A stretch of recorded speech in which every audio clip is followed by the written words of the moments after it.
everyone ভাইমন্দা চাবলৈ যাওঁ আমি দুজনী মুভি ডেট মানে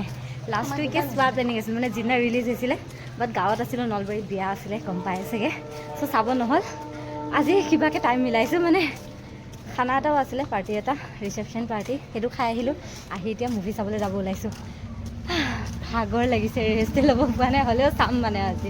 ওচৰতে চাম দূৰত যাবলৈ টাইম নহ'ব তাতে আৰু যি অৱস্থা বানপানী চবফালে চ' দূৰত যাব নোৱাৰি ইমান ৰিক্স ল'ব নোৱাৰি ওচৰতে চাম গ'ল্ডতে চাম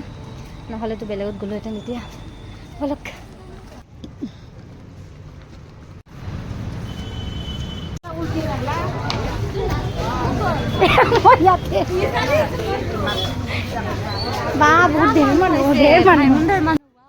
মানুহ ভৰ্তি একেবাৰে হাউচফুল অসমীয়া চিনেমাৰ হাউচফুল দেখি বিৰাট ভাল লাগিছে মানে অসমীয়া চিনেমাৰ উন্নতি দেখি বিৰাট ভাল লাগিছে আফটাৰ এ লং টাইম মই অসমীয়া চিনেমাত ইমান মানুহ দেখিছোঁ মানে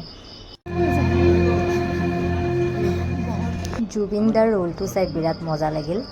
আৰু যেতিয়া ভাইমন্দাই কৈছে অসমীয়া চিনেমা চলাই দেখুৱাম মাই গড গুজ বাম্পছ লিটাৰেলি কিছুমান ডাইলগে গুজ বাম্পছ দি দিছে অনেষ্ট ৰিভিউ দিওঁ আই এম ইম'চনেল